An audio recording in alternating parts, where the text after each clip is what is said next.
मुंबई में एक धारावी इलाका था जहाँ पर सब झोपड़पट्टी बनाकर गरीब लोग रहा करते थे। उस इलाके में महेश और उसकी बीवी भी रहा करते थे।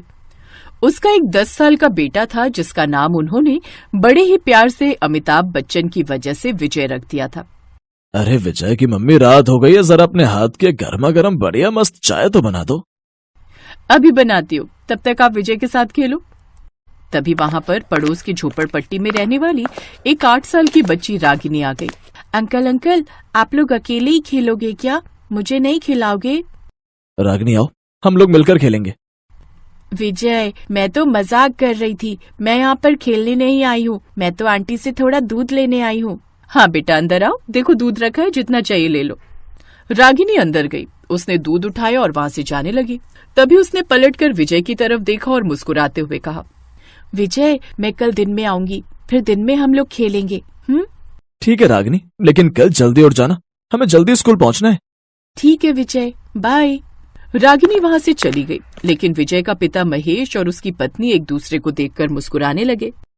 देख रही हो विजय की मम्मी, रागिनी और विजय बहुत अच्छे दोस्त बन चुके हैं।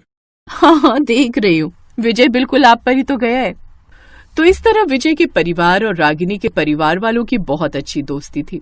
इसी वजह से विजय और रागिनी के बीच भी बचपन से ही बहुत गहरी दोस्ती थी। दोनों एक साथ ही स्कूल आए जाए करते थे। सब अच्छा चल रहा था। तभी एक दिन अचानक वहाँ पर सुनामी लहर आ गई, जिससे वहाँ की सभी झोपड़पट्टियां समुद्र में बह गई। विजय कहीं दूसरी जगह बह गई। बहते बहते विजय अचानक किसी पत्थर से टकरा गया। उसने उस पत्थर को ही अपना सहारा बना लिया। तभी उसने देखा कि उसी पत्थर से लिपट कर रागिनी भी रो रही थी। विजय, मेरे मम्मी पापा बह गए। रागिनी, मेरे मम्मी पापा भी न जाने कहाँ बह गए। चिंता मत करो, हम दोनों एक दूसरे का सहारा बनेंगे। विजय, मेरे मम्मी पापा बह गए। वो तूफान इतनी तेज था कि कई घंटों तक समुद्र की लहरें वहाँ के इलाके को तबाह करती हुई चली गई। बहुत सारे लोग तो समुद्र के अंदर ही दफन हो गए और दोबारा मिले ही नहीं। रागिनी और विजय का परिवार भी नहीं मिला, लेकिन दोनों अपने माँ बाप को ढूंढते रहे, पर वो कभी नहीं मिले। विजय, मेरा इस दुनिया में अब कोई नहीं बचा, अब तुम मेरा साथ कभी न छोड़ना। रागिनी, मेरा भी इस दुनिया में अब कोई नहीं बचा, अब हम दोनों ही एक दूसरे का सहारा बनेंगे और अपनी जिंदगी बिताएंगे। विजय, मेरा इस दुनिया में अब कोई नहीं बचा, अब तुम मेरा साथ कभी न छोड़ना। रागिनी और विजय किसी अनाथ आश्रम में रहने लगे। धीरे धीरे दोनों जब जवान हुए तब आश्रम की देखभाल भी करने लगे। विजय, जो तुम कहोगे मैं वैसा ही करूंगी। ऐसा करते हैं, हम लोग बाहर कहीं नौकरी ढूंढ लेते हैं, फिर कोई छोटा मोटा घर भी बना लेंगे अलग। विजय बाहर इधर उधर नौकरी ढूंढने लगा, लेकिन उसे एक ढाबे पर वेटर की नौकरी मिल गई। विजय, हम लोग बचपन से एक साथ रह रहे हैं, लेकिन अब हम दोनों जवान हो चुके हैं। अगर कोई हमसे पूछेगा कि हम दोनों का रिश्ता क्या है तो हम उन्हें क्या बताएंगे? रागिनी, मेरे मन में भी कई बार ये सवाल आया, पर मैंने तुमसे कभी कहा नहीं। अगर तुम बुरा ना मानो तो मैं इस रिश्ते को एक नाम देना चाहता हूँ। क्यों ना हम दोनों शादी कर लें? क्या तुम मुझसे शादी करोगी? ये भी कोई पूछने की बात है विजय? मैं तुम्हारे अलावा किसी दूसरे अनजान लड़के के साथ शादी क्यों करूंगी? तो ठीक है, मैंने कुछ पैसे इकट्ठे किए हैं, कल ही हम अपने अनाथ आश्रम चलते हैं और सभी को अपनी शादी की बात बता देते हैं। अगले दिन विजय और रागिनी अपने अनाथ आश्रम में गए और अनाथ आश्रम के मालिक को अपनी शादी के बारे में बता दिया। विजय, मैं तुमसे बहुत खुश हूँ। आज तुमने अपने दम पर अपनी जिंदगी की शुरुआत की है। ये बात सभी अनाथ बच्चों को तुमसे सीखनी चाहिए। हम सब मिलकर तुम दोनों की शादी धूमधाम से करेंगे, चिंता मत करो। कुछ ही महीनों बाद बड़े ही धूमधाम से रागिनी और विजय की शादी। दोनों ही उस जंगल में अब बनी झोपड़पट्टी में अपनी जिंदगी बिताने लगे। फिर एक दिन रागिनी ने कहा, विजय, कब तक हम इस तंबू में रहेंगे? मेरा सपना है कि हमारा भी एक अच्छा सा घर हो। विजय जितना भी कमाता था उसमें से आधी पगार वो अनाथ आश्रम में दान दे देता था और जो पैसे बच जाते थे उससे अपनी जिंदगी चलाता था। लेकिन एक दिन वो ढाबा भी बंद हो गया। रागिनी, ऊपर वाले ने हमारे सर से हमारे माँ बाप का साया छीन लिया। उसके बाद हम अपने दम पर कुछ करना चाहते थे तो नौकरी भी चली गई। विजय, ऊपर वाला जब कुछ करता है ना तो उसके पीछे कुछ बहुत बड़ा कारण होता है। विजय और रागिनी आपस में अपनी परेशानियों को लेकर चर्चा कर ही रहे थे कि तभी वहाँ पर नगर निगम वाले उनके घर आ टपके। तुम दोनों कल ही अपना तंबू हटाकर यहाँ से जगह खाली कर देना। ये जगह सरकार की है, ना कि तुम्हारे बाप की। देखिए, आपको जो भी कहना है प्यार से भी तो कह सकते हैं, बाप पर जाने की क्या जरूरत है। हाँ ठीक है, कल तक अपने तंबू हटा लेना, वरना मैं जबरदस्ती या बुलडोजर चलवाना पड़ेगा। इतना कहकर वो लोग वहाँ से चले गए। तभी थोड़ी देर बाद अनाथ आश्रम का मालिक भी उनके पास आ गया। विजय बेटा, किसी ने जानबूझकर हमारे अनाथ आश्रम में ड्रग्स और अफीम रख दिया और हमारे अनाथ आश्रम पर रेड पड़ गई। वो जगह हमसे सरकार ने छीन ली है। उस आश्रम में रहने वाले सभी बच्चे एक बार फिर से अनाथ हो गए। देखो, सारे बच्चे बाहर खड़े हैं, बेचारे कहाँ रहेंगे। कहाँ विजय अभी तक रागिनी के साथ मिलकर अच्छे अच्छे सपने देख रहा था। एक ही पल में सारे सपने चकनाचूर हो गए। बाबा, वो सिर्फ अनाथ आश्रम ही नहीं था, बल्कि हम जैसे अनाथ बच्चों का एक परिवार था। तो हमारा भी फर्ज बनता है इन अनाथ बच्चों की मदद करना। विजय, यहाँ तो हम रह नहीं सकते। चलो हम लोग कहीं दूसरी जगह डेरा डालते हैं, फिर उसके बाद सोचते हैं कि आगे क्या करना है। हाँ रागिनी, तुमने सही कहा। विजय और रागिनी ने अपना सामान उठाया। सभी पैदल ही आगे की राह तलाशने लगे। काफी दूर चलने के बाद जब वे शहर से बाहर निकल गए तो एक पहाड़ी इलाके में उन्हें एक सुनसान जंगल दिखाई पड़ा। बाबा, ये इलाका बहुत सुनसान है। इस पहाड़ी इलाके में हमें कोई भी परेशान करने नहीं आएगा। हम यहीं पर अपना डेरा डाल सकते हैं। हाँ विजय बेटा, तुमने सही कहा। रात में विजय और रागिनी अपनी झोपड़पट्टी के अंदर आगे के बारे में बात करने लगे।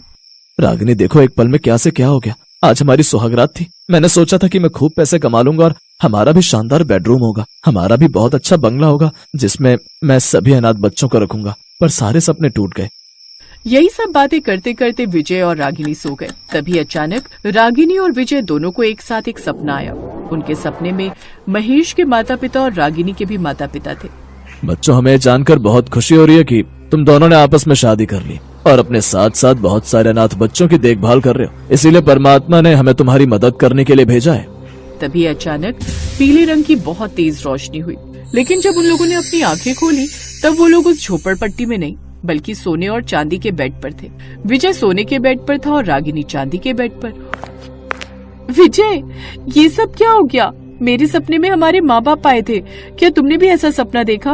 हाँ रागिनी, मेरे सपने में भी हम दोनों के माँ बाप आए थे और ये चमत्कार उन्होंने किया है। चलो बाहर चलकर देखते हैं। विजय और रागिनी जब बाहर निकले तब उन्हें अपनी आंखों पर भरोसा ही नहीं हुआ। बाहर से उन्होंने देखा तो एक बहुत बड़ी हवेली बनी थी। बच्चों, तुम दोनों ने मौत से लड़कर खुद को तो बचाया ही और एक दूसरे का साथ दिया। बचपन से तुम दोनों ने अपनी दोस्ती नहीं छोड़ी। यहाँ तक कि हमारे अनाथ बच्चों को भी तुम लोग पाल रहे हो। इन सब का फल तो तुम्हें मिलना ही था। विजय, मैंने कहा था ना कि ऊपर वाला जो भी करता है अच्छे के लिए करता है। भगवान ने हमारे माँ बाप के जरिए ये चमत्कार किया है। इस हवेली में धन दौलत सब कुछ है। विजय ने उस हवेली में एक अनाथ आश्रम और एक बहुत बड़ा होटल खोल लिया और खुशी खुशी अपनी जिंदगी बिताने लगे।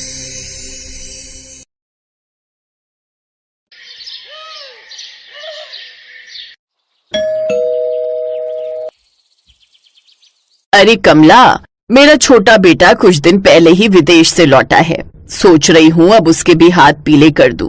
कोई अच्छी लड़की हो तो बताना। अरे वाह, निशांत विदेश से लौट आया। फिर तो उसके लिए कोई बड़े अमीर घर की लड़की ढूंढनी पड़ेगी। तेरी बड़ी गरीब बहू की तरह नहीं जो बस 2 जोड़ी कपड़े में ही ससुराल चली आई। अब मुझे देख, अमीर बहू लाई हूँ तो सब सामान आया है दहेज में। ये जिस एसी की तू ठंडी ठंडी हवा खा रही है ना, ये भी मेरी बहू के दहेज में ही आया है। मैंने तो इसे हॉल में लगवा दिया ताकि सब इसका इस्तेमाल करे। चलो बढ़िया है, एक मैं हूँ जिसकी गरीब बहू कुछ नहीं लाई। लेकिन अब तो मेरी सारी उम्मीदें अपनी छोटी बहू से ही है। तू कोई अच्छी अमीर घर की लड़की ढूंढना मेरे निशांत के लिए। अरे तुम चिंता मत करो, निशांत के लिए तो मैं एक बड़े घर की लड़की का रिश्ता ही लेकर आऊंगी। ऐसे ही समय बीता। एक रोज कमला एक बड़े घर की लड़की का रिश्ता निशांत के लिए लेकर आती है। देख तो विमला लड़की कितनी सुंदर है, ऊपर से अमीर घर से भी है, अपने माँ बाप की इकलौती है, खूब दहेज मिलेगा। बोल तो बात करूं। अरे नेकी और पूछ पूछ, तू जल्दी से बात बढ़ा, हम कल ही चले जाएंगे देखने। विमला एक लालची औरत थी। उसके बड़े बेटे ने अपनी पसंद की गरीब लड़की से शादी की थी, इसलिए उसके दहेज में कुछ नहीं आया था। इसलिए विमला हमेशा उससे नाराज रहती थी और अब उसने ठान लिया था कि वो अपने छोटे बेटे के लिए बड़े घर की लड़की ही लाएगी। बात आगे बढ़ी। फिर वो अपने बेटे के लिए सोनिया को दुल्हन बनाकर घर ले आई। आओ मेरी प्यारी बहू, इस घर में तुम्हारा स्वागत है। हाय कितनी सुंदर है मेरी छोटी बहू, बिल्कुल परियों जैसी। सोनिया दहेज में खूब सारा सामान लेकर आती है, जैसे एसी, फ्रिज, वॉशिंग मशीन और भी बहुत सा सामान। विमला अपनी लोभी आंखों से वो सब देखती है तो खुश हो जाती है। फिर विमला उसे उसके कमरे में ले जाती है। ओफो, इस कमरे में तो एक एसी भी नहीं है। मैं इस कमरे में कैसे रहूंगी? माँ जी, आप जल्दी से मेरे दहेज में आया हुआ एसी मेरे कमरे में इंस्टॉल करवा दीजिए। बहू, तुम्हारे कमरे में एसी? लेकिन मैं तो सोच रही थी इसे हॉल में लगवा दूं। वो क्यों भला? ये एसी मेरे पापा ने मेरे लिए दिया है, और वैसे भी मैं अपने ससुराल में कोई समाज सेवा करने नहीं आई हूँ। और हाँ, वो टीवी भी मुझे बड़े टीवी वाले स्क्रीन पर देखने की आदत है, इस छोटे से टीवी में नहीं। अच्छा ठीक है बहू, जैसा तुम कहो। विमला सोनिया के कमरे में आया हुआ एसी, फ्रिज और टीवी रखवा देती है। ऐसे कुछ दिन बीतते हैं। जहाँ अमीर सोनिया सारा दिन अपने कमरे की ठंडी हवा में बैठती, तो वहीं उसकी जेठानी रजनी घर के कामकाज में लगी रहती। एक रोज गर्मी में सारा दिन काम करके रजनी का गला सूखने लगता है। गर्मी में काम करके गला सूखने लगा है, ठंडा पानी पीने की इच्छा हो रही है। रजनी सोनिया के कमरे में जाकर फ्रिज से पानी निकालकर पीने लगती है। आहा, ठंडा पानी पीकर कितना सुकून मिला है। लेकिन तभी सोनिया बाहर से शॉपिंग करके आ जाती है। आहा, ठंडा पानी तो बड़े मजे से पिया जा रहा है, लेकिन जरा मेरा कमरा तो देखो कितनी बुरी तरह फैला है, इसे ही साफ कर देती। देवरानी जी, मैं? हाँ, तुम कर भी दोगी तो क्या चला जाएगा तुम्हारा? ठीक ही तो कह रही है छोटी बहू, वो बेचारी शॉपिंग करके थक कर आई है, तो तुम उसका कमरा साफ कर दोगी तो कौन सा गुनाह हो जाएगा। चल अब जल्दी से इसका कमरा साफ करके झाड़ू लगा दे, और हाँ, फिर फिनाइल डालकर पोछा भी लगा देना। जी माँ जी। सोनिया को अपनी अमीरी और सुंदरता पर बड़ा घमंड था, तो वहीं रजनी दिल की बहुत अच्छी थी, लेकिन उसकी ये अच्छाई किसी को नजर नहीं आती, और उसकी सास हमेशा उसको बुरा भला सुनाती रहती। एक रोज सोनिया सज धज कर तैयार होकर फिल्म देखने जा रही होती है।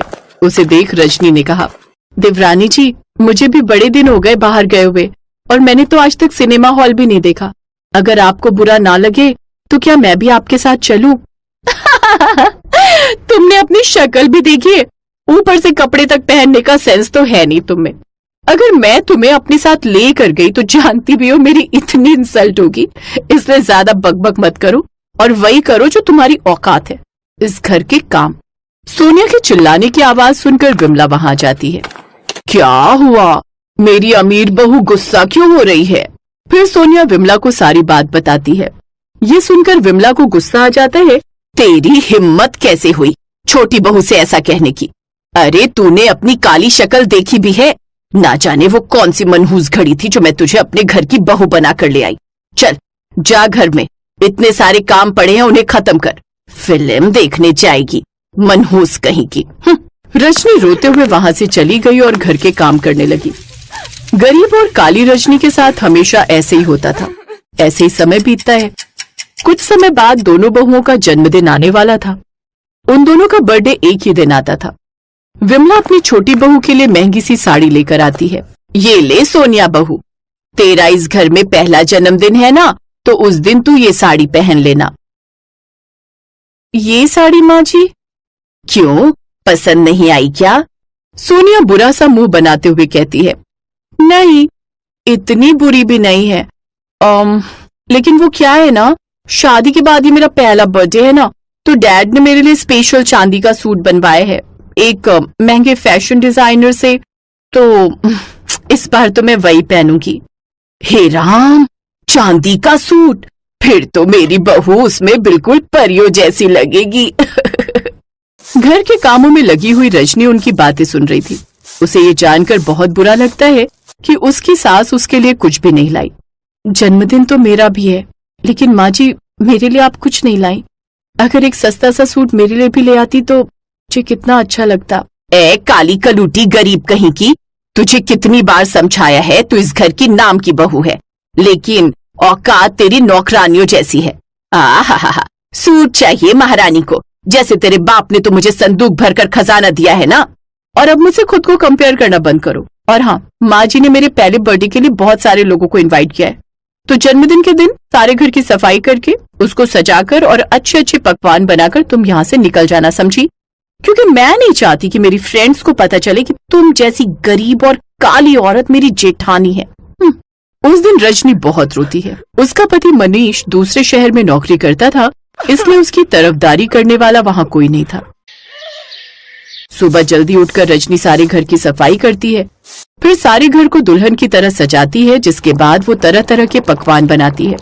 अपने बर्थडे पर सोनिया अपने पापा का दिया हुआ चांदी का सूट पहनती है और सज धज कर तैयार हो जाती है तो वहीं बेचारी रजनी पुरानी सी साड़ी पहने हुए होती है। अरे वाह, मेरी बहू तो आज इस चांदी के सूट में बिल्कुल चांद का टुकड़ा लग रही है। हाय, नजर ना लगे इसे किसी की। जन्मदिन बहुत बहुत मुबारक हो बहू। थैंक यू माँ जी। और तू, सारा काम हो चुका है तो तुम्हारी अब यहाँ कोई जरूरत नहीं है। अब तुम यहाँ से चली जाओ और जब पार्टी खत्म हो जाए तब अपनी ये मनहूस सी शक्ल लेकर चली आना सफाई करने। रजनी अपनी किस्मत को कोसती हुई घर से निकल जाती है। कुछ दूर चलकर वो जंगल में पहुंच जाती है और थक हार कर एक पेड़ के नीचे बैठ जाती है। मेरे काले और गरीब होने के कारण मेरी सास और देवरानी मुझसे कितनी नफरत करती है। हर पल मुझे ताने देती हैं। वो खुद से ये सब बातें कर ही रही होती है कि तभी उसकी नजर सामने फंसे एक खरगोश पर जाती है जो कि दलदल में फंसा हुआ होता है और डूबने ही वाला होता है। अरे ये क्या, ये तो इसमें डूब जाएगा, मुझे इसकी जान बचानी होगी। रजनी जल्दी से उस खरगोश की मदद करती है और उस खरगोश को बाहर निकालती है, लेकिन अचानक उसका पैर फिसल जाता है और वो खुद ही उस दलदल में डूबने लगती है। बचाओ, कोई बचाओ मुझे। तभी अचानक उस दलदल के पास लगे पेड़ से एक पीले रंग का सोने का सूट रजनी के ऊपर आकर गिर जाता है जो कि काफी मजबूत था। उस सूट को पकड़कर रजनी दलदल से बाहर आ जाती है। तभी अचानक से वो सूट बोलने लगता है। आज के बाद तुम्हारी जिंदगी में कोई भी तकलीफ नहीं रहेगी। तुम बहुत नेक दिल इंसान हो।